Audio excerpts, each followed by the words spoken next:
What's going on, Internet? The Hokage here, aka TVH, and to be honest, I'd like to welcome you back to the Gaming Illuminati podcast, and this is the great episode 78. Allow me to introduce you to my co-host, the first of which doesn't own a Nintendo Switch, so he can't play Super Smash Bros. Ultimate, and he's jealous of us.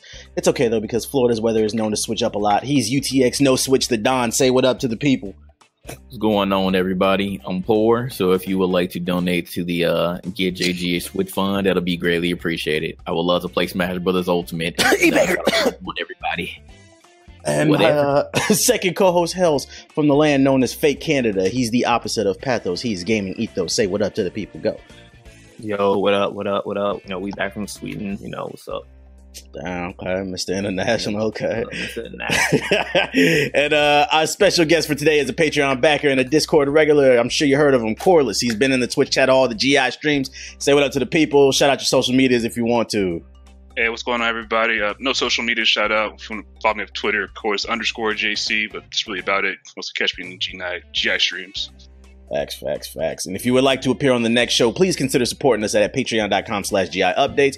We have all different type of rewards in line for those who choose to financially support us. Link is in the description box below if you're viewing the video version at youtube.com/theblack-hokage. And of course, feel free to take the show on the go. The GI podcast is available on iTunes, Spotify, SoundCloud, and all other major platforms. Make sure to download our free app available on iOS and Android. It's totally free. Just search Gaming Illuminati on your respective app store. Just keep in mind that we spell Illuminati with the word as in naughty or nice. All right. Let's get into the show opening conversation. JJ can go ahead and just mute himself because he's poor and doesn't own a Nintendo Switch, but the other three in this conversation do. Since the last show, Super Smash Bros. Ultimate dropped.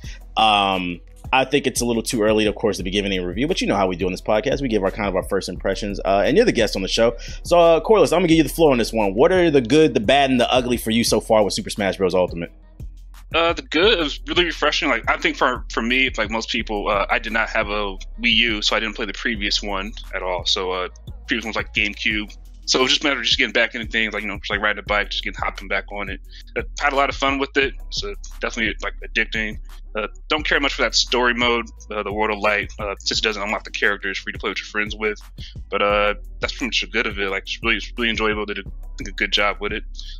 Yeah, for the bads, like I've had some connectivity issues with some, like just playing online with just randoms, and I'm using the Ethernet LAN adapter, so it feels like kind of floaty sometimes. Like, just seems like a bit lag when you're on the offside of it, but that's about it, really. Okay. What about you, Ethos? I mean, it's alright. I've never been a huge Smash player, so here comes the hate. Yeah, you know, I shouldn't even say anything. Never mind. Just ignore my opinion. Don't even ask me my opinion. So what do you like? We're just gonna avoid it this week. We're just gonna avoid it. All right, whatever, bro. I'll share mine. All right. So since I'm the Smash Bros. Veteran here, what's the name? I do like the fact that you have to unlock all the characters now. Like, we don't like it. I feel like that's sad that we're saying this in 2018 because you got to pay for everything nowadays. But it's refreshing that we could just play the game and unlock the characters. Although like some of the battles were a little bit more difficult than they needed to be. It was mad extra, but they did patch that. But whatever, I like that. There is some new mechanics in it. Like, there's a new counter mechanic, a parry, I mean, where if you time the shield correctly with the attack, you can counter them and offset them. I don't know how I feel about that. Online against real people, it's not used as much unless you're playing against like the neckbeards. When you're playing like the level 9 computer, like they just spam that shit, and I feel like it kind of messes up the flow of the game. But I mean, this is kind of just a first impression. Obviously I need to get a little bit better at the game because I haven't had time to play it as much as probably Corliss or anybody else in the Discord, because like Ethos said, we was busy in Sweden, doing stuff. But I think it's interesting. I'll say that. Like, I got to spend more time with it. What's the name? I like the way that the game flows. It's a little bit more faster compared to the last one. I liked how big the roster is. Most of the characters feel different. Not all of them. Obviously, you have like the Echo characters and stuff like that. But like the little tweaks that they've done with the characters is dope. I will say that one thing I don't like is for the first time last night I played online. I just been playing offline training against like level 9 computer, and honestly, it feels like it was a waste of my time. Online is so vastly different compared to offline.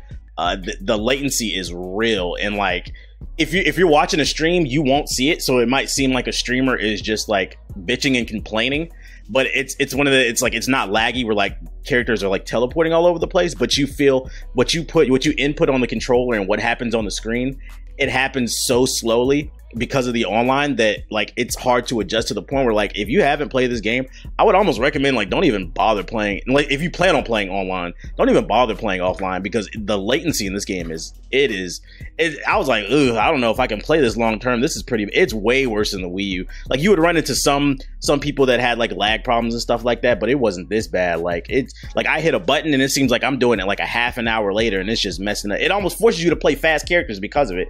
And like I don't know how I feel about that. Obviously I need to spend more time with it, but like I just noticed that off rip. I'm like, ooh, this latency is I don't know how I feel about that. I haven't touched the story mode though. I don't care about story mode in Super Smash Bros. Like it's cool if you want it to be there. Level hazards and items are still at this point it's like I feel like, do y'all know your audience? Like nobody plays with items and stuff like that really. Like unless you're like super casual, everybody just plays for glory. But overall, I mean, I'm enjoying it for what it is. It's just that online aspect I gotta see. I think what makes me mad is we had to pay for the online to play this, and it's like Nintendo is making us pay for the online, and this is what I get out of it. I couldn't be completely mad if it was still free, because I'd be like, it's free, whatever, I'll just deal with it. But now that I have to pay online, even though it's only $20 a year, and the online, it feels like it's worse than the Wii U version. Ugh, Nintendo, we got to work on that. But I'm gonna give the floor back to Ethos on this one. Can you actually share your opinion on the game, sir? Why? Because you need to. You don't even play fighting games. What's your perspective, sir? No, that's exactly why I shouldn't be saying anything. Yeah. If I say one thing wrong or I say one thing people don't agree with, they're gonna come for my neck again. Wow. So, are you letting the YouTube comments get to you? No, I don't even read the YouTube comments. Oh my god. I do this for your sake, so you don't have to go through and start deleting people who are like apparently like hate my guts or something. Apparently, so. Oh my god. I'm helping you. This ain't for me. This is for you. I don't care if they dislike the video. Y'all can catch me at twitch.tv. All right, Smash Bros. Sucks. It ain't a fighting game. No, I'm kidding. I'm just joking. Watch, someone's gonna comment and say that. Oh, this guy's stupid. I mean, it's cool. Like I said, I'm probably one of the casual people who play Smash Bros. I don't really play for glory. I constantly clown people who, like, if they try to battle me and they beat me, I'm just like, all right, whatever. Because, like, I never try to talk shit about Smash. I've never been that great at it. Last one I played was the 3DS version, which I just played for, like, 2 weeks, and then I stopped playing it.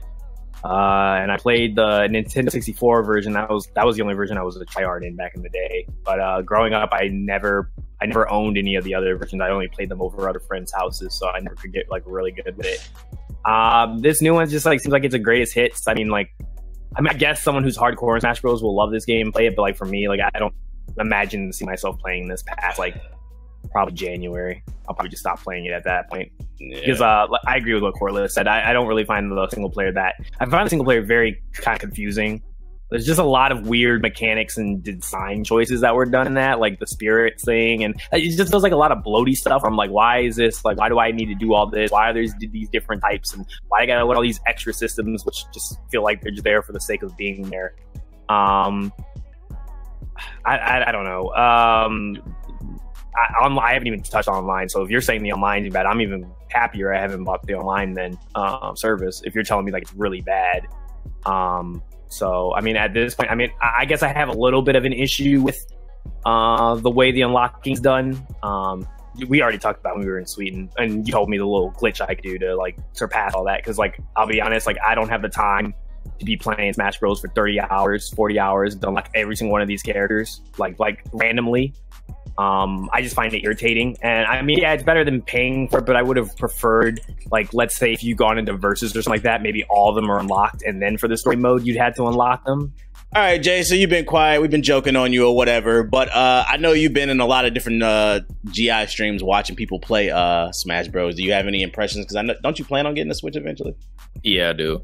Ethos, I would have to say I'm disappointed in you first, because you were talking like you're going to be like part of the elite. You're like, I'm going to get serious at Smash Brothers and da. You remember that? No, yeah, nothing serious has come out of Detroit since Motown. Come on now, you changed your mind now. I was actually I was excited to see possibly whoop on some people. See me on Soul Calibur. and then we could be talking about this. But nobody's scared of you in Soul Calibur. I'm practicing Soul Calibur. I will beat you in Soul Calibur. So, okay, so you're serious about Soul Calibur? Nomad said the same thing about Tekken. I beat him in Tekken. So don't underestimate. Nomad's not good. Look, what are we talking about? Whoa, sir! He went to Evo, sir. I beat him in Tekken, Soul Calibur, Smash Bros. Pick a fighter. I beat him, bro. Sir, excuse you, sir. You're not gonna slander our own people like that. Look, it's not slander if it's you facts. hear this, Nomad? Blaze Blue. Don't forget Blaze Blue. Oh, I made him retire.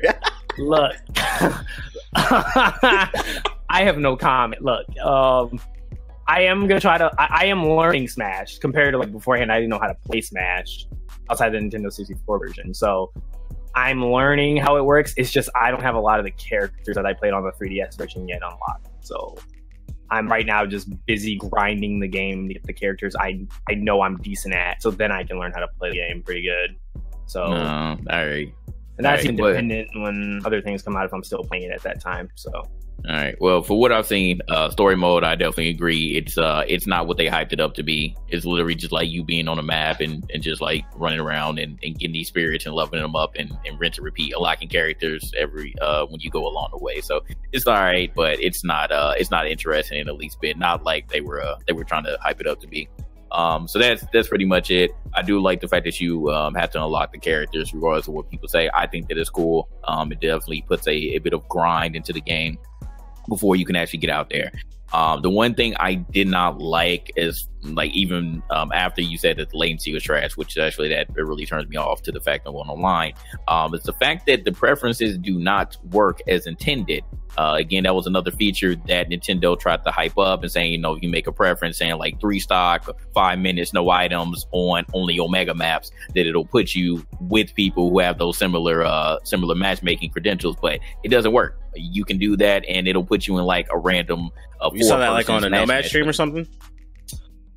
Yeah, it happened on Nomad stream. It happened on Shofu stream. So it's happened a lot. People have been complaining about it. Now they did put out a patch, and I don't know if it fixed that. They said that it was supposed to fix it on that last patch to make the preferences more to what you actually wanted to do. But a lot of people were saying like in the beginning, like they just want 4 Glory back because they know what they're getting. If you pick 4 Glory, it's going to be 2 or 3 stocks, and it's going to be on Final Destination. So it's like whatever. I think that's fine. Game? Huh? That's not in the game. No, 4 Glory is not in the game. How did they do that at E3? They literally set up E3 tournament to be like that, and it's not in the game. I think that was just the fact that it's their own rules. It's local, bruh. So you can make whatever rules you want on local.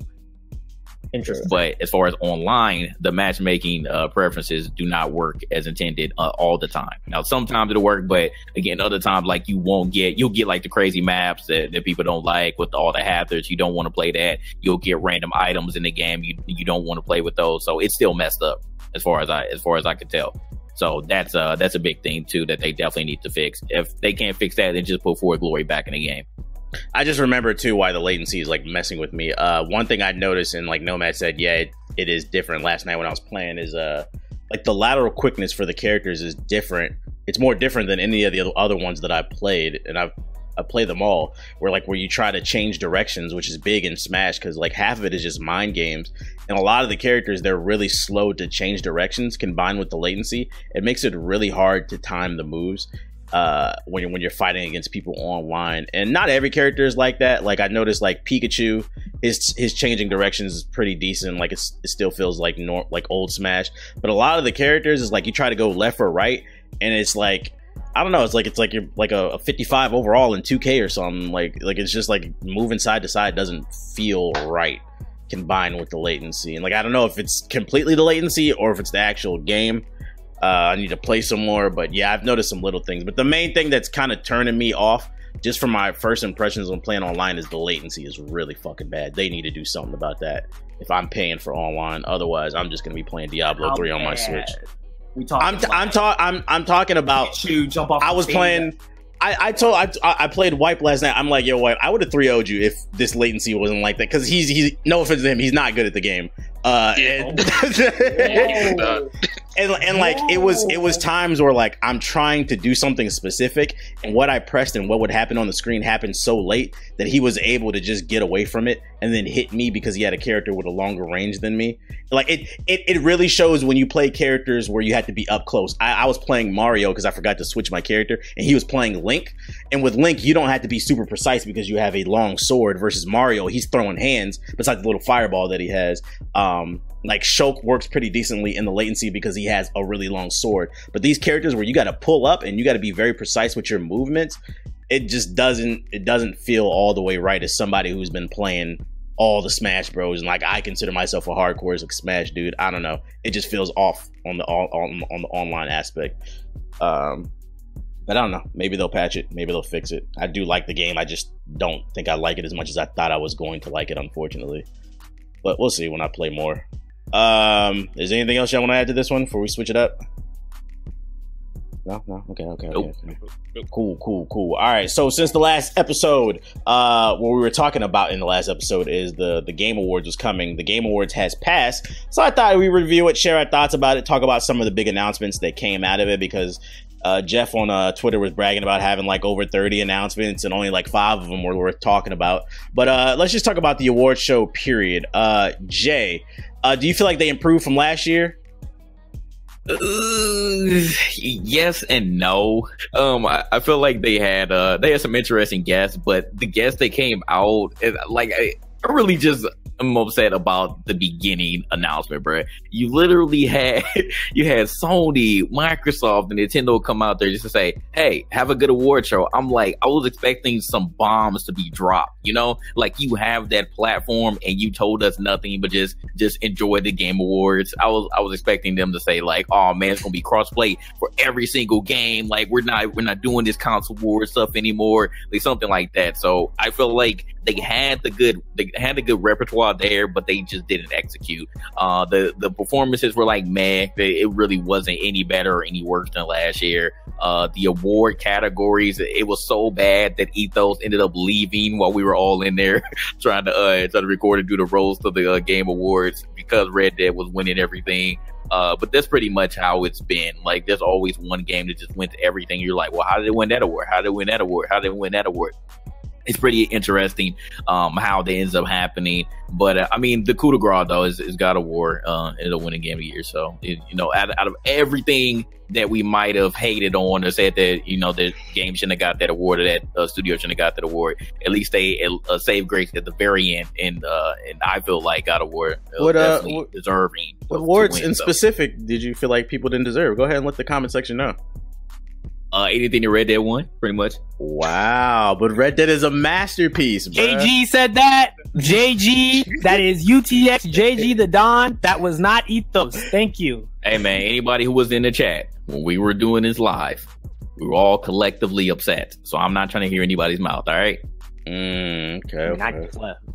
Now, again, we said that Red Dead was okay. It's a good game. But to win the specific award that they did, we were all... It's not good enough to be a good game. It has to be a masterpiece, according to the internet, bro. Yeah, it has to be a masterpiece, bro. What's the name? Nah, it was pretty out there, man. How'd you feel about the award show, Corliss?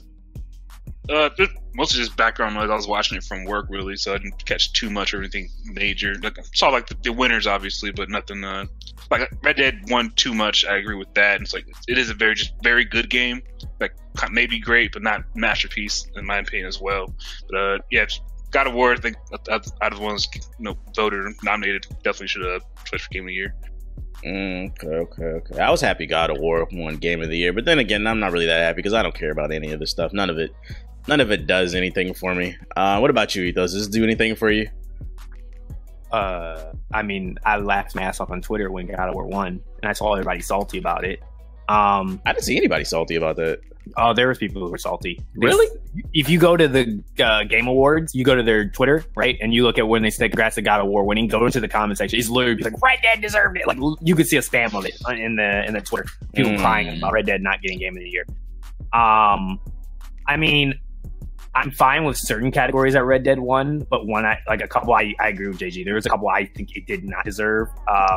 I had to go through the whole list again, but I know one off the top of my head is Arthur did not deserve Best Performance of the Year, period. Like, you could fight me to the butter, and I do not think Arthur he did fine for the job. That was the voice actor one, right? Yes. Yeah, that should have went to Cassandra or Kratos. Compared to everyone else, like Kratos was 10 times better. I'd even argue TBH didn't disagree, but I'd argue Connor did a way better job. He had to do way more from a voice actor standpoint. You're talking from Detroit? Connor. It was yes. So you have a bias because the game is in Detroit. No. I have no bias for the game. All I'm saying is, if you look at it from a technical standpoint, he had to create 3 different versions of Connor and voice act 3 different variations of him for the game. This podcast has been compromised. I don't care. It's the fucking truth. It's the fucking truth. Just fucking with you, bro. It's the fucking truth. Look how passionate it is about talking about Detroit. I feel it had nothing to do with the game. I'm talking about Connor specifically. I give a fuck about the game. I'm not crying that Detroit didn't win a lot of awards either. I'm just specifically talking about Connor. I feel like he got robbed. And Cassandra was good too. I did love her voice actors too, but I feel like everybody, Connor had to go above and beyond for the role that he had to play in. For like playing a robot who also has to act like a human, who also has different variations, different shades of that like type when people are changing choices and shit on you. Yeah. All the other actors had more range, basically, right? Acting. Exactly. Okay. So, Arthur, I feel like I didn't really feel like there was much range to him. There was not much different tonality to him. Like it was just very like straightforward of like what just play a Western, the grizzly voice. And that's it. And just cough a lot and you're good. Like that's Somebody is writing a novel in the comments right now, boy. Oh my god. If you could cough really good, you deserve performance of the year. Like, nah, come on, bro. Like I could argue every other person who was nominated for that list deserved it better than voice actor. Not that he was bad, he was good for the role that he had, but I feel like everyone else had to do above and beyond that. So yeah. Oh, and soundtrack, that was bullshit too. Yeah, they did not deserve soundtrack of the year. Those are two I disagree with. They also won Best Narrative. That was bullshit too. God of War should have got. So there's 3 awards I disagree with. Narrative should have been God of War. Soundtrack, shit, give it to Octopath Traveler. I actually like that soundtrack. That was actually an interesting soundtrack. I'm pretty sure all the other wasn't Spider-Man on that one too. Spider-Man was on that one. That one was pretty good. It made you feel like Spider-Man. It's a popularity contest. Like not a lot of people I think played Octopath Traveler for that even be in the conversation. That's really what the problem is. I mean, it got nominated. But you gotta keep in mind who's nominating these games are people who actually play a wide range of games. I feel like people who like put Red Dead on this pedestal are kind of in the same book that when we kind of clown people who love Uncharted. It's like they play Madden, Call of Duty, 2K. You said it. So when you play a game like Red Dead, it just feels like it's the greatest game ever. Sir. So it should win everything, but you didn't actually. Can you please say your name, sir, for the audience? My name is the Black Hokage here, TBH. I mean, I could be wrong. I don't care if you guys write a comment, a long-ass comment. I don't give a fuck. I allegedly agree, but I'm not going to say this. I'm just saying, like, when you don't... I don't want to go through a whole Uncharted thing like we did 2 years ago, where we had argued with people about Uncharted over and over. When you don't experience a wide range of different things, then when you play one thing that's actually a little bit better, then yeah, it seems greater than what it actually is. It's like food. Like when we go to all these places, people tell us to go eat, and they're just like, well, this is all they experience. They experience something that's a little bit better, What's the shit in LA everybody says is good? Oh, In-N-Out. Yeah, In-N-Out is trash. In-N-Out is trash. And it's because you never left LA, you don't know that. Sweden was better. The shit in Sweden He's not lying either. He's not lying. How do they make better burgers in Sweden than fucking LA? That is ridiculous. If you lose, stop talking about going international cheese. You gotta let them know he's out there spending Coronas. That's what the money's called. Coronas. We wasn't drinking it. They call the hundreds hundras. Something like that. Hundras. But yeah, I kind of feel like it's good because it gives gaming exposure, but at the same time, I feel like I don't know if this show has a place anywhere because I really don't care about the opinions. What did you guys think of the Entertainer of the Year award, or what is it, the Influencer of the Year when Ninja won? What did they call that? The Gamer of the Year, or some shit like that? That was the Fortnite Awards. Yeah, I was gonna say like the Fortnite Awards. Well, they called it the Gamer of the Year, but everybody there was a Fortnite streamer. How'd y'all feel about that? It's whatever, bro. Yeah, I don't care. It is what it is. We all knew who was going to win. Like, nobody was going to be touching him this year. He literally. He deserved it. Year. He was. Yeah, he did. Like, this would have been nice if they had other gamers there. Yeah, the nominees were a joke, minus Ninja. Like, come on now, leave all the Fortnite people. Okay. Some of the big announcements that came out of the award show. New Far Cry was revealed, called Far Cry New Dawn. From my research, it looks like this is going to be a follow-up to Far Cry 5 after the events of it. Are we allowed to spoil it on this podcast or no?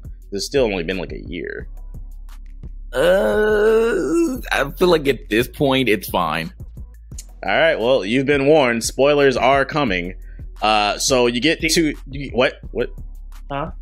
Barack Obama? Huh? Anyways, so at the end of Far Cry 5, there are two different endings, and the bad ending is basically a nuke goes off and blows up this guy. Blows up the town that you're in or whatever, and it looks like this Far Cry New Dawn is going to be a post-apocalyptic game that takes place afterwards, because in some of the gameplay they revealed that well, at the end of that trailer, it looked like it was Joseph C sitting in the dark, because he like went into a bunker or something like that. And then they also showed that what was the Black Reverend's name from 5? I forgot his name, but the pastor or whatever. But the Black Pastor's in the game, so it looks like it's gonna be a direct sequel. Don't quote me on this, but it looks like it's gonna be a follow up to it. How y'all feeling about this Far Cry? I mean, I actually had a good time, minus the ending. Literally, the ending was what made me like. We were like, man, was this game really as good as I thought it was? But I actually liked everything leading up to it. I liked the whole cultist type of thing. I'm actually like very interested in those type of games, like to see how people end up like being manipulated to the point where like they just blindly follow somebody. And like it was definitely interesting with the entire Seed family, and you know, end up taking them down one by one until you get to the very end. So I was literally just mad at the ending. So to see them continuing this. Having some black twins too. I want to see like how much damage they can do in this game. But the post-apocalyptic thing, it looked a lot like Rage though. That's the only thing that I'm kind of upset about, because Rage is also coming out next year. So I don't want people to like be mistaken and be like, oh man, it's like this looks like almost a carbon copy of it. And a lot of other people were saying it looked like Fallout too. Like they were saying that this is what Fallout was supposed to be. So I don't know. I feel like it's kind of like the wrong time to be pushing that, because you have two other games that are also, you know, post-apocalyptic, that are right around each other. So I don't know if that was the best idea at this very point in time, but I'm gonna play it anyways because I got to see what happens afterwards. But I think it looks okay though. It's just it like from the trailer, it just looked like it looked very, very similar to Rage, and I don't know how I feel about that. Honestly, it looked like DLC for Far Cry 5 to me. Like it looked exactly the same. And honestly, it looks like this is what they wanted to put in Far Cry 5, but they didn't have the time. So they decided, well, let's just make it a different game and expand it and make it its own game. And I'm a little worried that it's that. And I'm also a little worried because this is right after 5. What's going to be different in terms of gameplay wise? Because I remember me and Ethos were actually talking about this when we were in Sweden. Talked about love when you were in Sweden, huh? Yeah, we did. Good old bonding. Right. We drank over we had some beers together. What we were talking about is like Far Cry has basically been on a treadmill ever since Far Cry 3. Like Far Cry 3 was the pinnacle, and ever since then, like it's just been iterations of Far Cry 3 basically. Far Cry 4 was basically Far Cry 3 in the mountains, and then 5 was pretty much the same gameplay wise. What are they doing that's going to be different, especially a year after this game came out? I don't want to totally dismiss it because they managed to change up enough in Assassin's Creed Odyssey from Origins, but I am a little bit concerned about what exactly is going to be new from a gameplay standpoint, or are we just getting an expansion, a $60 expansion? That's my main concern. What about you, Ethos? I mean, I walked away, so I wasn't spoiled. I mean, the game looks cool, I guess. I haven't played Far Cry 5, so I feel like there's no reason for me to even buy this game unless I've played Far Cry 5. So, yeah. Are you planning on it? How cheap is it right now? I don't know. Actually, let me shut up. I got any games. No. Okay, yeah, you're not gonna play it. Don't play yourself. You have to get good at Smash. I got to get good at Smash first. So no, it's probably not. It's probably not a while. Facts. What about you, Corliss? Any thoughts on New Dawn? Not really. I don't play Far Cry either. Yeah. Why do they keep putting out more? Like, I feel like this franchise isn't that popular. Could have came out with a new IP, but yeah, Far Cry 3, like you said, that was like the height of it. Everybody loved Far Cry 3 for the most part, but after that, it definitely went downhill. So, like I said, I don't know, but I did enjoy Far Cry 5 though, because I didn't play 4. I honestly forgot it came out this year. It was pretty forgettable for me. It felt like because I played Far Cry 1, 3, 4, and then 5. And then I played the Blood Dragon one. Played Primal too. Oh yeah, I did play Primal. So it just about that. I did actually. And I'm not even trying to be funny. That game sucks, bro. Fucking it just feels like I'm going through the motions. Like they're not innovating enough. And hopefully they'll do something with this. hey, maybe it'll be co-op. Maybe it really will be the Fallout 76 that we actually wanted. Then I wouldn't be mad at it. I mean, the co-op actually wasn't too bad in Far Cry 5. Yes, it was, because you couldn't play. You couldn't save your story. Yeah, that was the only thing you couldn't save. But it's like actually, when you got in there, it wasn't bad. It's not worth playing. The one announcement I think got everybody excited. It's going to be a Nintendo Switch exclusive. Is Marvel Ultimate Alliance 3. This is a game we've been waiting for well over like a decade, since like the second one. Switch exclusive. I don't know what the story is going to be about. It doesn't really matter. They showed Marvel heroes together blowing shit up. What do you think, Ethos? Cool. I mean, we don't know anything outside what they showed. Surprised Black Panther wasn't shown, but other than that, I mean, I'm excited. If it's co-op and it's on the Switch, so that means I can play while I'm taking a shit. Yeah, I'm on board. How long are your shits, bro? Right. I mean, to be honest with you, it's more like taking a shit or really first playing the game, then taking a shit, or taking a shit, then flushing, and then just staying in the bathroom and playing the Switch. One of the two. What? Thank you for your bathroom rituals, Ethos. You asked. I asked how long do you take a shit? I didn't ask for the ritual. I was like, I take a shit and it just sits there. Whatever, bro. This is a shitty podcast. Standard of. I see what you did there. Right. Any expectations or things you want in Ultimate Alliance 3, Corliss? No, not really. I didn't play 2 or anything like that. I played 1, which came a long time ago. But yeah, hoping just still a good game on the Switch exclusive. That's all. Okay. What about you, Jay? I mean, I wasn't a big Ultimate Alliance fan, but I'm actually excited about this one. For it to be a Switch exclusive, this would be another reason to buy a Switch for me. So I was excited when they did announce it. I know I'm ready for it. I know a lot of people were really rating on this one, so I know that they're happy. All the fans. Yeah, I saw some people were mad that it is a Switch exclusive. Flock was, because he's like, I'm not getting a Switch. He said he wasn't getting a Switch. Now he's gonna have to get a Switch. Right. But my thing, like from a business standpoint, if I don't know, but if I'm willing to guess that Nintendo probably rescued the game, because like I said, it's been like 10-15 years since like the last one, which means nobody wanted it. So maybe Nintendo picked it up and funded it just like they did with Bayonetta, and that's probably why it's an exclusive. If I had to guess, I want to mention one thing, because everybody actually thought that Ultimate Alliance was going to be the Square Enix Marvel game. And we still haven't heard anything about that. I'm not mad that the Ultimate Alliance 3 got announced, but I'm still waiting on the Square Enix Marvel game too. I don't know if we're ever going to see that. Yeah, what exactly is that? No idea. We'll have to see over time. But Marvel Ultimate Alliance 3 is a day one pickup for me. I think that we haven't had any squad games for a while, so it'd be nice to play something. I'm playing a little Smash Bros. Speaking of fighting games, Mortal Kombat 11 was announced. This one actually leaked before the show, but I guess it was cool to see it finally confirmed. We didn't get to see any gameplay, just a CG trailer of Scorpion going at it with Raiden or whatever his name is, Electric Boy. Electric Boy? Electric Boy? Sir? It's not Static Shock, so it doesn't matter. Out of the podcast now. What? What's the name? I know that. Freaking. So I was like thinking about this before the podcast. Like, I don't even know what to expect. Like, this is the 11th game in the franchise. Like, I don't even. And this is not even counting the spin-off ones, like that damn Sub-Zero story game and shit, all these other ones. Like, what are they gonna do different for this one? Like, I don't know if I'm excited or not. And then also, what's the name? The whole controversy surrounding the trailer. What'd you think of that, Jay? They had 21 Savage in the trailer. The game sucks, bruh. It doesn't matter what we saw in the trailer. The game sucks because of the music. I've never heard so many crybabies in my life. And it's funny because this is exactly what happened when Mortal Kombat 10 got announced, and they had Wiz Khalifa in there. Everybody was like, oh my god, it's a rap song. Okay, well, do you want to hear "We Will Rock You" like for the millionth time? Because they use it for every single trailer and movie. Like, who cares, bro? You gotta get Queen, JG. But you gotta get Queen. Yeah, bro.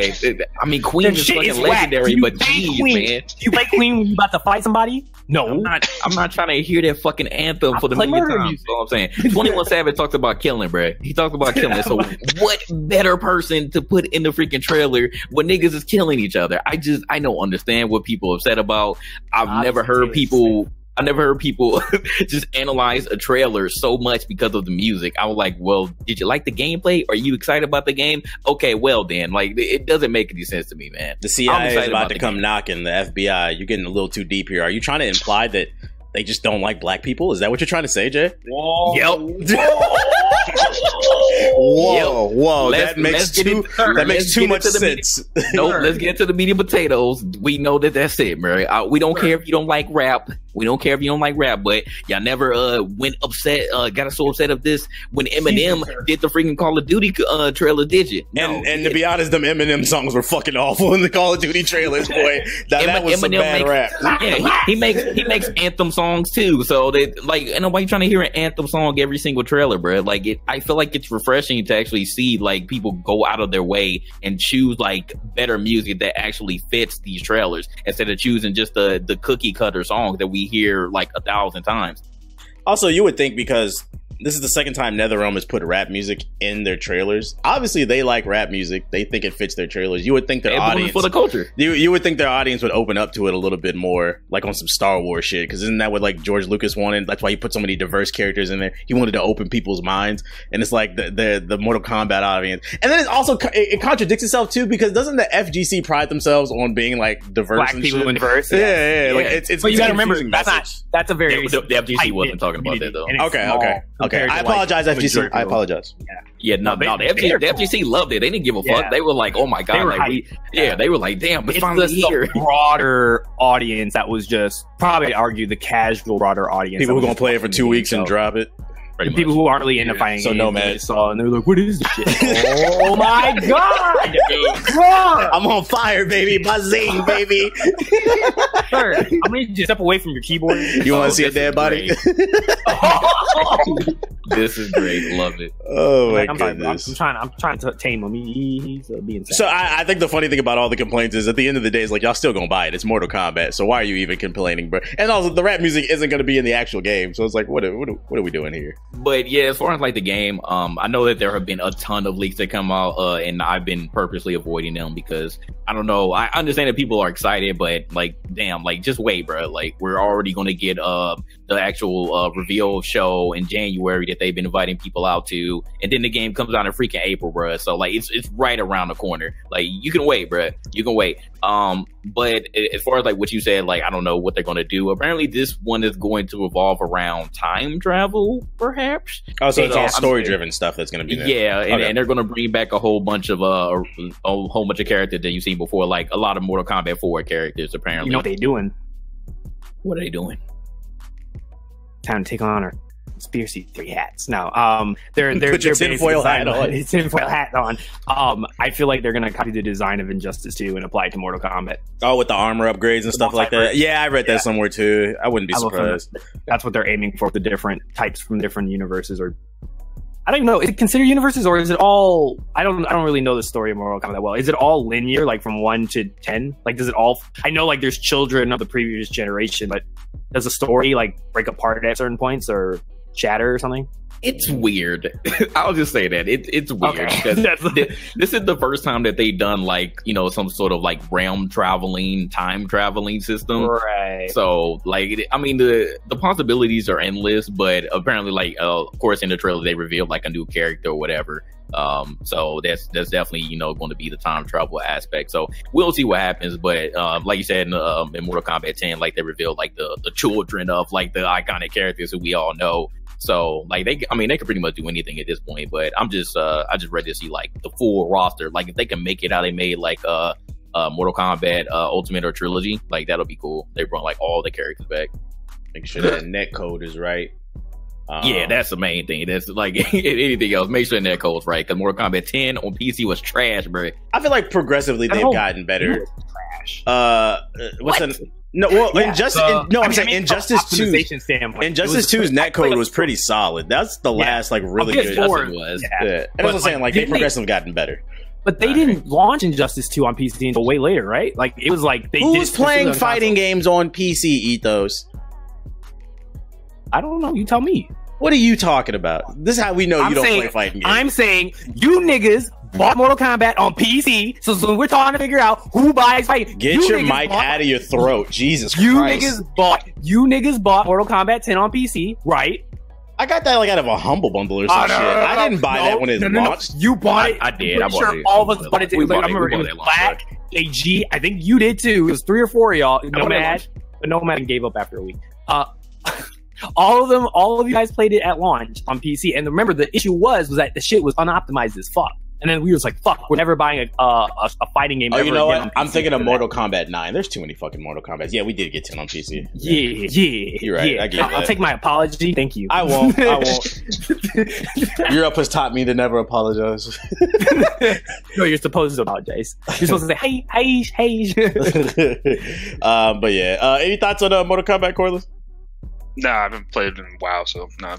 I don't get people complaining over a CG trailer at that. It's not even a gameplay trailer. And music selection, I don't care about. So I feel that. Fuck that game. I feel you. And then last kind of major announcement was Persona 5 Joker will join Smash. I mean, I know you play Persona Ethos. Why is this a big deal?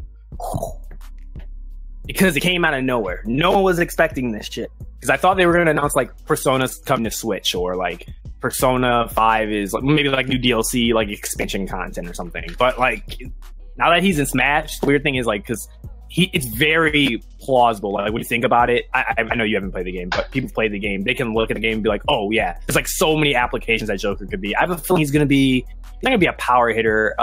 Correct me on like what the types are. It's not. Do they have a type that's in between like the speedy archetype that's like Fox and like balanced in them character? Yeah, like balance in the middle. I feel like he's balanced in the middle. Like he has like a range. Like, I feel like he's gonna play a little bit like Fox, but a little bit slower with some range capability. I feel like that's the type of character he's gonna be. But I mean, that's great news. This just further proves that really the sky's the limit. Like now, when people are talking about get Goku and Smash, I really feel like it's definitely plausible now compared to, I guess, when they first revealed the game, I would thought it was never plausible, but like now it is. Like I feel like for balancing purposes, how does Goku work? Because he can actually fly. How do you kill him? They just don't let him fly. Just don't let him do it. Oh, you know what? Or it could be the Echo type of character, or it's like regular Goku, like not Super Saiyan Goku, like regular like Kaioken Goku. Yeah, I was gonna say young Goku, like where he was fighters. Using the or cloud. It could be like the Nimbus the Nimbus cloud. Yeah. Or they could do it like similar like when he does Kaioken, similar to like how Pikachu's up B mechanic works, where he does a little thing. Like it could be like that's how Kaioken maybe works in some sort of like mechanical application. I don't know. I mean, Goku's like, I don't think he's really a difficult fighter to implement into Smash. I think he's pretty straightforward. Like some of the people that I was curious about was well, we might as well put Geralt. Let's put Geralt in it because he's already in like so many games already. Monster Hunter, they just announced him for. Yeah, he's in Soul Calibur, and I think he's in another game too. So we might as well just throw him into the Smash too. 2B, I'd like to see also in Smash Bros. Since they got, I think ever since I saw Bayonetta, I was like, I feel like the sky's the limit at this point. And I feel like they could, Sora might be, probably Sora. I'm trying to think of anybody else that's relevant. I don't know. Maybe those are probably the 3 top ones I'm imagining could appear in Smash Bros. So we'll see. I feel that. Yeah, that's why people care about. I feel like you don't know him, TBH. Because you don't know who. I think his name's Akira in Japanese, but I'm pretty sure when you see his gameplay, I'm pretty sure he's gonna be a character you'll like. Yeah, I don't like to play RPGs where they don't stop fucking talking. Anyways, I forgot to put this on my notes, but does anybody care about Psychonauts? They finally showed the new Psychonauts gameplay at the award show. I mean, I've never played Psychonauts. I've never played it either, and it looks like a piece of corn with some goggles on his head. I don't get it, but yeah. Well, they announced it though, so I know the hardcore fans are excited about it. Yeah, bet. I think so. Yeah. Yeah, and then like that was fine, like the gameplay. This man just messaged me. Whatever. Jay, you're gonna have to take over his part for what's coming up. All right. Before we hop up into the other news section, the other news that we had to talk about, I want to shout out today's sponsors. All right, so today's show is brought to you by Robinhood. Shout out to them for sponsoring the show. Robinhood is an investing app that lets you buy and sell stocks, ETFs, options, and cryptos, all commission free. They strive to make financial services work for everyone, not just the wealthy. It's a non-intimidating way for stock market newcomers to invest for the first time with true confidence. It's simple, intuitive, with a clear design, with data presented in an easy to digest way. Personally, the reason that y'all know, if y'all come through the streams, I've been using Robinhood for a while now. The reason I like it is it's commission free. A lot of times when you use these investing apps or websites, if a stock is $10, there's usually a middleman that you have to pay for handling all the transactions. So let's say it's $10, there'll be like a $5 fee. So really it costs $15. With Robinhood, if a stock is $10, it's $10. That's what you're paying out of your pocket. I really like that. You can have custom notifications for price movement, so you'll never be out of the know about what's going on and with your investments. And then I also like the fact that they have a customizable widget that you can put on the home screen. You can always just kind of keep up to date. And of course, they have everything on there. Not everything, but they have a lot of different options like Ford and Apple and all the big names as well as smaller ones. And it's definitely worth checking out. And lucky you guys, the listeners, Robinhood is giving listeners a free stock like Apple, Ford, or Sprint to help you build your portfolio. And you can sign up at illuminaughty.robinhood.com. That's illuminaughty.robinhood.com. Thank you to Robinhood for sponsoring the show. And I'm going to toss it to JG on this one since Ethos disappeared. Tell them about our other sponsor for today. All right, guys, there's nothing better about the holiday season than unwrapping a brand new phone until you get hit with that brand new monthly bill. Big wireless providers can really suck the joy out of the holidays. So this year, don't just upgrade your phone, upgrade your wireless provider and switch to Mint Mobile. For a limited time, Mint Mobile is offering the best holiday deal on wireless you've ever seen. 3 months of service for only $20. Mint Mobile's holiday deal is only here for a limited time. $20 total gets you 3 months of wireless service with 5 gigabytes of 4G LTE data each month, plus unlimited talk and text. You can use your own phone with any Mint Mobile plan. You can keep your old phone number along with all of your existing contacts. Mint Mobile runs on the nation's fastest, most advanced LTE network. And if you're not 100% satisfied, Mint Mobile has you covered with their 7-day money-back guarantee. Ditch your old wireless plan and start saving with Mint Mobile. Also, take advantage of this Mint Mobile holiday deal before it's gone. Get 3 months of wireless for $20 and get the plan shipped to your door for free by going to mintmobile.com/GI. That's mintmobile.com/GI. That's 3 months of service for just $20. It's mintmobile.com/GI. Okay. Shout out to Mint Mobile for sponsoring the show. We appreciate you, as well as Robinhood. But that's enough of the sponsors. Let's get back into the conversation. Since the last podcast, I think on the last podcast this happened, but then something else updated with it. So Epic announced that they're coming out with their own storefront to rival something like Origins or Steam and like that. And they're trying to bring more developers on board to put their games on. And I read a little bit more into it because I was like, why should I be excited about having another client or launcher on my PC? We already have Steam, Origin, Ubisoft's joint. I know there's Arc for Neverwinter. Like and then Fallout 76. Nobody plays that, but it does have its own client. Like there's just so many clients running in the background nowadays, and it's like, why would I want another one? And from what I read, it looks like Epic is going to be paying way more than Steam will be to developers, and that's how they're trying to attract them on board. I know Steam takes 30% of all sales of anybody that's on their platform. And don't quote me on this, but I think I read it was like 13% or something like that Epic is only taking. So it looks like studios would be able to make way more money off of Epic's platform. And then the news came out also that developers are going to be given tools in order to get all the things that Fortnite has in it. So basically the main thing everybody's clamoring about is if you bring your game to the Epic platform, you will also be able to have cross-platform play on your games. You'll have cross-platform voice comm, gameplay, parties and matchmaking, data storage, cloud save games, achievements, and trophies, which is a big deal because for the longest, people have been trying to end the console war. Jay, how you feeling about this? Do you feel like Epic is a real threat with a combination of Fortnite and really just opening up the Unreal Engine and their client to different studios and developers? When we first heard of the news, I didn't. I thought that, again, one of the only good points about that was that you will be getting more money if you put your game on their platform. But I see that they're really serious. I think that they're they're fully willing to go all in on this and attract everybody. I think another thing that was very, very important, besides the cross-platform play, because I think that's super major at this point. If they're going to really, really do that and make sure that like all the games that are on there are cross-platform friendly or cross-platform ready, then that's going to be cool. Let's say they're going to add a voice comms too, so that's going to be major for everybody's cross-platform. But I think another thing that's very important is you don't have to use the Epic engine in order to actually put the games on there. They're allowing pretty much everybody. You can use whatever engine that you want. But if you use the Epic engine, then of course you're going to get like a discount or whatever. You don't have to pay the fee for using their another service or whatever, another client. So I think that's very cool, and I think that like a lot of people are excited. At first, like I think a lot of people like us were kind of like iffy, like, well, why do I need this? You know, that's the same question that you were. Why do I want another client on my PC? But if they can make this work, if they could actually attract a lot of people, then I think that they could do damage. I think that they could be like one of the biggest competitors, even bigger than like Origin, which I feel like is probably like second, in my opinion, to Steam. Yeah, because at this point, Steam is only big because it was like the first real digital storefront on PC, like the early 2000s, that was really trying to push it. But as far as innovation, they really haven't innovated much. They just kind of changed the UI.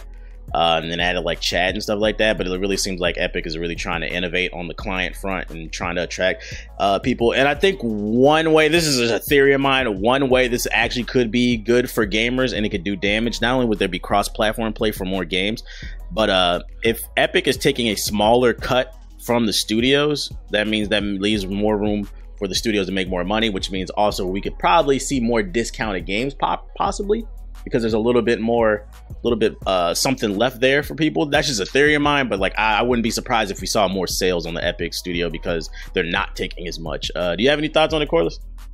Yeah, absolutely. I think they can definitely compete with Steam, like with cross-platform and giving developers cheaper, or make it more cheaper for them to put on their platform. And obviously, more competition is obviously better for all of us. Really, it forces everyone to be better, and even Discord launched their own store as well.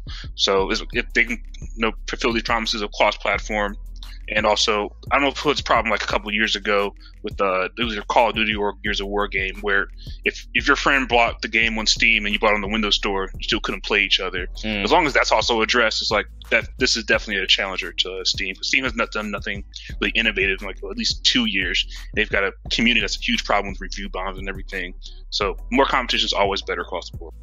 Yeah, they give us lower game prices, the cross-platform play, and give us refunds like Steam, and they get all the major people on board. I mean, I guess I could download it, you know. Man, you already got it, don't you? Then you play Fortnite on PC at least once. Every once a month. You had it when we had Paragon, remember? Remember that game? You had it. So yeah, I played it once a month, so I was like, I guess, we could try it out or whatever. It really just determines like the stability of it all. Like, can it actually work? Did they give any ETA on when this is? Oh, it's 2019. So actually, it's right around the corner. Yeah, as they said, between quarter two and quarter three, 2019. Basically, Steam is on the clock because they coming for that ass. And this could, like, could you guys see Epic moving away from game development similar to how Steam did? Because people forget, a lot of people that don't even know Steam or Valve used to actually make games. You could see them actually moving away, just doing Fortnite and then having their storefront. Absolutely. They can literally put like everything that they have in just Fortnite and then just let everybody else just mess with their engine, and that's it. They'll just provide the engine. Interesting. That's basically what they've been doing anyways. The only game that they had was Fortnite and Paragon. It's PC and Mac overlay API. Okay. Nobody plays games on Mac, but they're trying to connect people. So I guess we're gonna have to see in 2019 how this one plays out. But this is definitely interesting news, and this is definitely something everybody should keep their eye on. It looks like Epic is making a power move. Speaking of power moves, more speed moves, gotta go fast. This past week, it was revealed the first official poster for the Sonic the Hedgehog movie, and this made a little splash on the internet. It was like the news of the day, mainly because of the way the poster looks. You have a furry hedgehog. It's supposed to be like live action, I guess, CG or something. I don't know what the fuck this is. What do you think, Corliss? What do you think of this poster? It's a no for me, dog. Nah, I don't think nothing of it. It's just there. It looks like some furry fan art, deviant art shit. Yeah, it's like it took it off Tumblr or something like that before it gets closed tomorrow. Yeah, I know Ethos was loving this poster. What'd you think of this Sonic poster, Ethos? Now, why are you gonna lie on me like that, bro? I actually have no opinion about it because I'm actually, unlike other people who made videos, I'm gonna actually wait for the trailer to come out and then make my informed opinion. Okay. I mean, we're just talking about the art style. We're not talking about the movie as a whole, though. I just wanted to slander. Oh, okay, fair enough. There's always room for some of that in your blood. What about you, Jay? I cannot fully judge off of the silhouettes, but it's not looking good right now for good old Sonic. And the internet literally like went off, and they made even creepier representations of what Sonic will possibly look like. So thank you, internet. You like ruined my childhood. I don't even know how I feel about it now. Like I just think it's going to be trash because everybody else thinks it's going to be trash. But again, I will reserve my full judgment until we actually see like the actual reveal. Because again, people, this is just a silhouette, so we don't know for sure. It just looks like a meme, I guess. That's why it's like, are they serious? But until we see the full trailer. And also, what is this movie going to even be about? Is it going to be another Dr. Robotnik comes and he's got to race and beat him up? Like, are they going to do some actual original characters? The rumor was that Sonic was going to be like a cop or something, or work with a cop. Oh my god! I hope it's not, because Sonic's we're literally about to have. Yeah, we're about to have Detective Pikachu, right? So we don't need another one of our childhood. Well, let me tell you why that idea is really bad. The reason Sonic exists for all the young folks out there is fucking Sega wanted to make a character that was like the opposite of Mario. They wanted to make like a really cool, like edgy 90s character. And like now you're telling me he's about to be the feds? Like what? Like how does that, what is cool? I don't, all right, I'm gonna say my opinion. I hope not, man. I really hope not. Like what? This nigga gonna be a parking meter maid and shit. Like you didn't pay your parking fees there, sir. Gotta go fast. Gonna go tell the police. But I'm sure Ace will love it. So he'll give the GI review. Nah, Ace hates it, yo. Ace hates it. Remember this video? Yeah, Ace hates it. He said he ain't like it. Yeah, he got the tickets pre-ordered. He lying. He's sitting in the theater right now waiting for it. This is some interesting news. All right, so Soulja Boy has been in the news the past couple weeks for various things. The first of which, Soulja Boy came out with his own gaming console. What was it called? The Soulja Watch? Soulja Game handheld. The Soulja Game console. Yeah, the console that handheld. I was watching it. So it made like a little splash because they was like, oh shit, like Soulja Boy and his entrepreneur shit. And then it came out, he got exposed. Basically what he's been doing is taking cheap Chinese clone systems, which are like those systems that have like 100 games on it that they stole basically. And he just like imported them and then rebranded them as the Soulja Station or whatever. And apparently these emulators don't even run well. They run awful and they're not even like full 720 or 1080p or nothing like that. So Jay, how you feel about this? You copping the Soulja Station? You know the funny thing about it, and like we literally just did this podcast a couple days ago, and I looked on the website. You can't even buy it anymore. So you're saying basically because he got exposed, he took that bitch down? Yeah. Okay, actually, no, I take that back. He put it back up now, but literally when I checked a couple days ago, it was gone, bruh. And I was like, wait a minute. I was like, this ain't good. This ain't good at all. But okay, he put it back up, so I'll take that back for now. But nah, bruh, it's trash. Like I've seen other people like who actually have the system in their hands.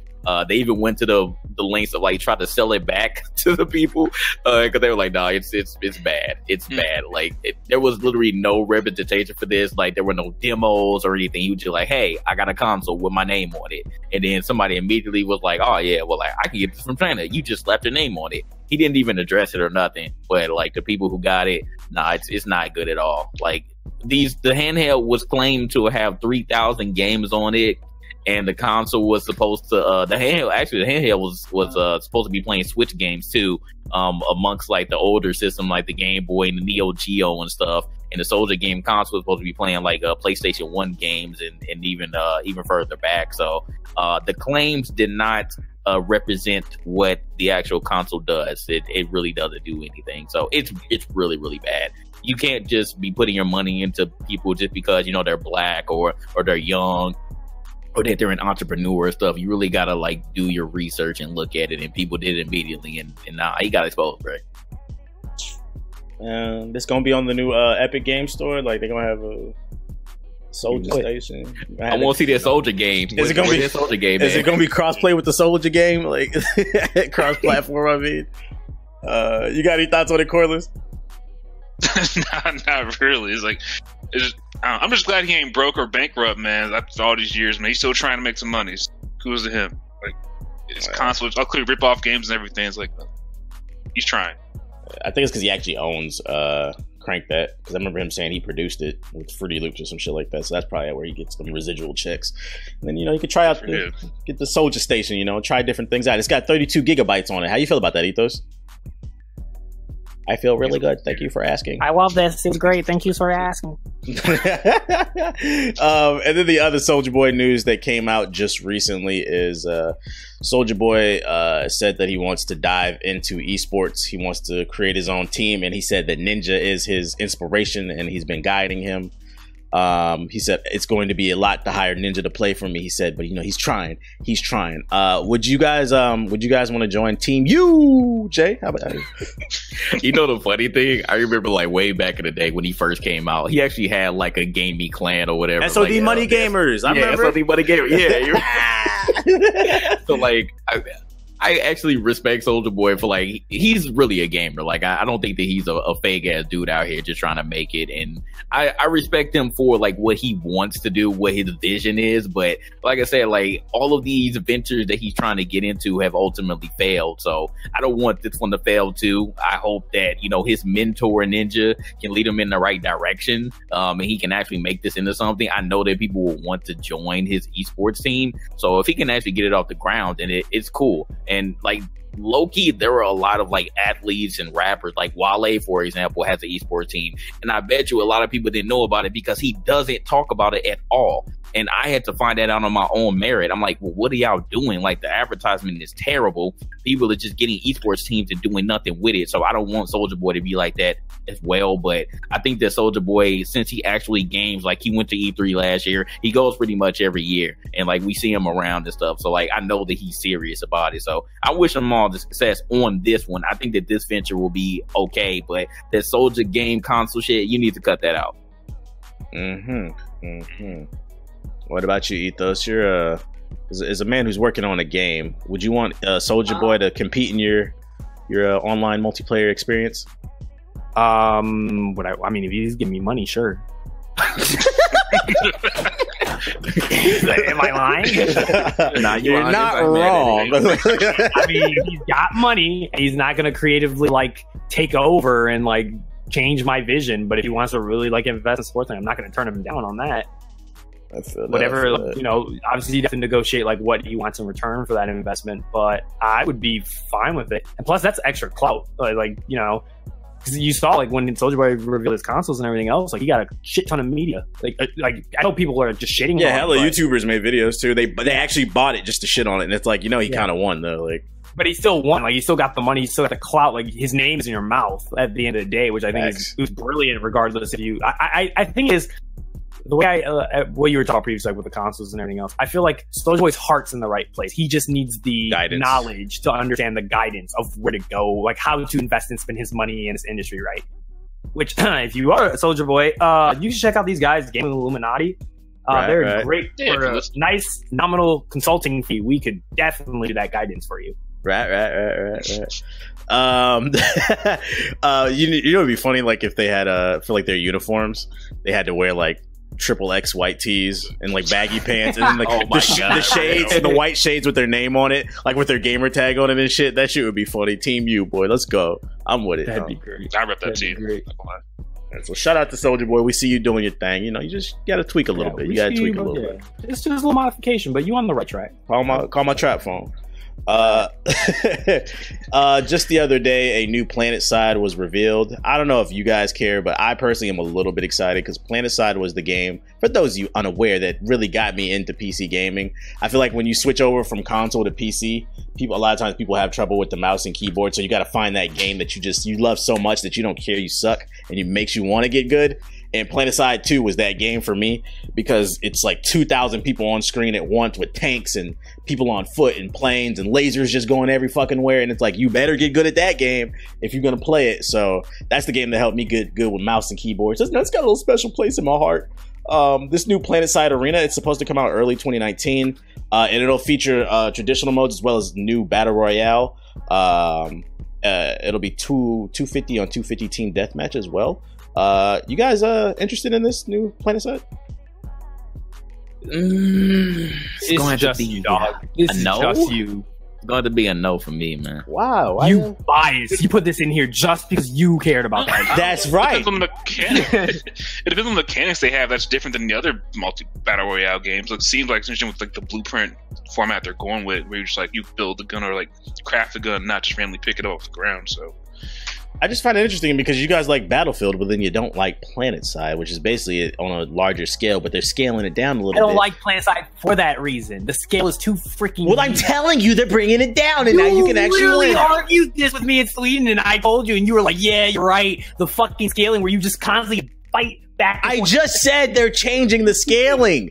No, Look, I don't man. give a shit. I don't like I don't like the gunplay. The gunplay is trash compared to Battlefields. It feels like it doesn't. There's no oomph behind when you shoot somebody in that game. The There's some fucking oomph stealth behind is you? broken The in fuck? that game. Oh my Behind god, the man. gun. You guys Oh are my homosexual. Whatever, yo. Not that there's anything wrong with that. I'm just saying. Ethos, oh boy. Yeah, this guy. Yo, Soulja Boy, make a Planetside team. I'll be the captain, yo. I got you, bro. I got you. No one's gonna play that game. It's gonna be dead in a month. Look, Who man, plays Planetside? we stopped playing Planetside because we realized that there was no end game. You Right? just stopped. How about 90% of their player base stopped playing? And I'm that game? telling you, there's gonna be a end game now, okay? Do you remember people's PS4s blowing up trying to play this game? Exactly. I Remember played that? it on PS4. People did try it. A They lot were of excited people like you, and they tried it. They And their stopped. PS4 blew I up. never played it on PS4. I always played it on I'm PC. not you. I'm talking about other people. Listen, It's always there about was you. nothing. Always about You know, now that I think about it, it was me and Black that used to be on the game heavy. There's nothing better in Planetside 2 than getting 100 of your niggas, hopping in a drop ship, and just dropping down into the battlefield with lasers flying everywhere. You niggas had never really had the Planetside experience. Y'all are bugging, bro. I did play it. I played it with you, you loser. What are you talking about? You never capped the base. I'm out. What are you talking That's about, the bro? stream for the day, folks. This dude over here got selective memory. Whatever. Listen to this man. All right, boy. well, you hop on there and you play the 250 versus 250 death match today. Go ahead. I'll play people in the Discord. I don't need you guys. No one wants to play in Discord with you. No. Make a room and watch nobody Yeah, be in there. go ahead. Watch nobody be in there. You guys are jerks. Whatever.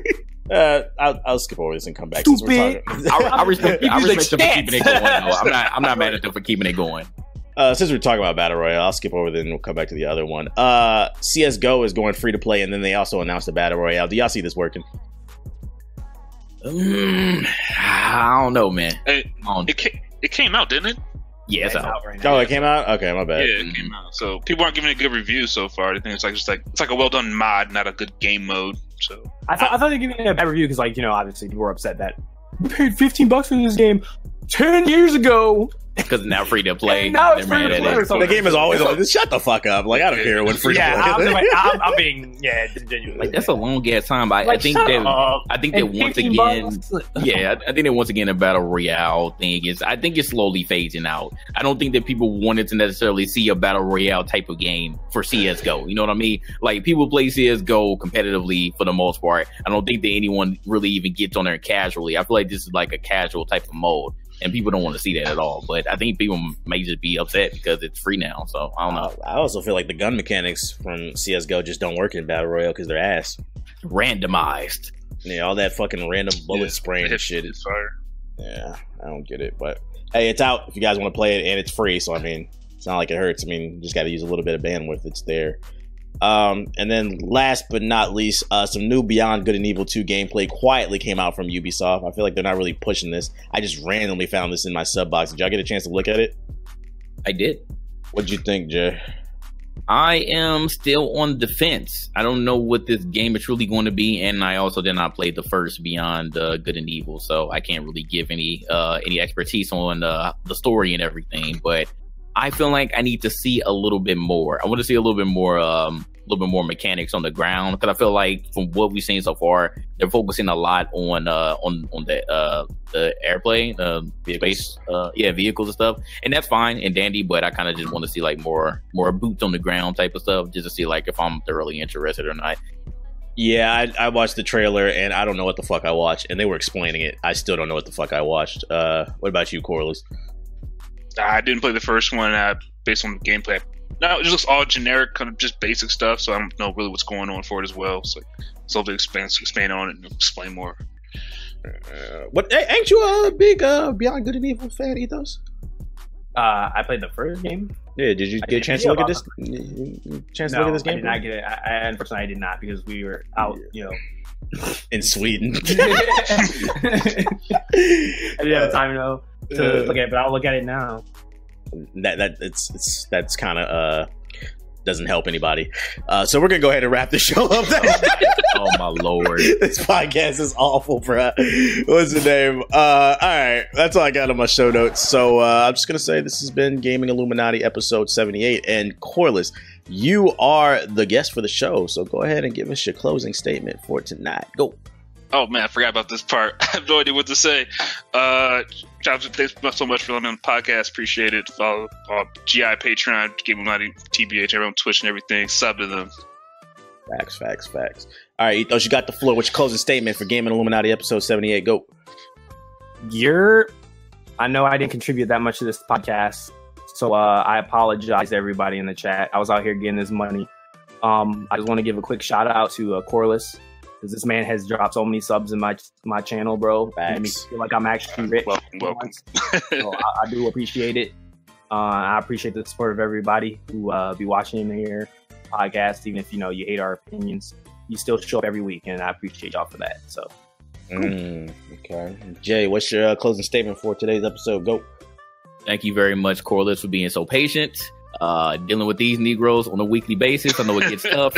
And they were, they were international, so I can't really blame. I can't blame them this time. I can't blame them. They got time for us peasants, JG. Yeah, they got time for us. I'm sitting here and they over there flexing money and shit. So that's great, man. I'm counting it right now. I need to go to the currency exchange, matter of fact, and turn my money.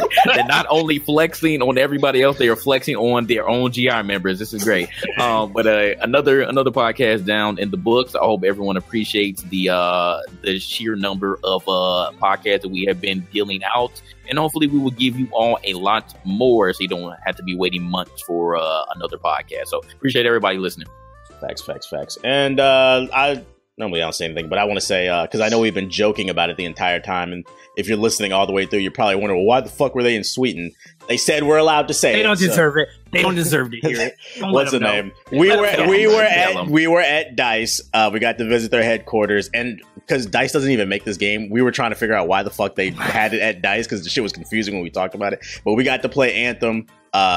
We will be allowed to talk about it, but at a later date. I don't think I'm allowed to say the embargo or nothing like that. But expect videos on our channel of us talking about it. So shout out to them for flying us out, because we got to go to another country on another nigga dollar. Let's go.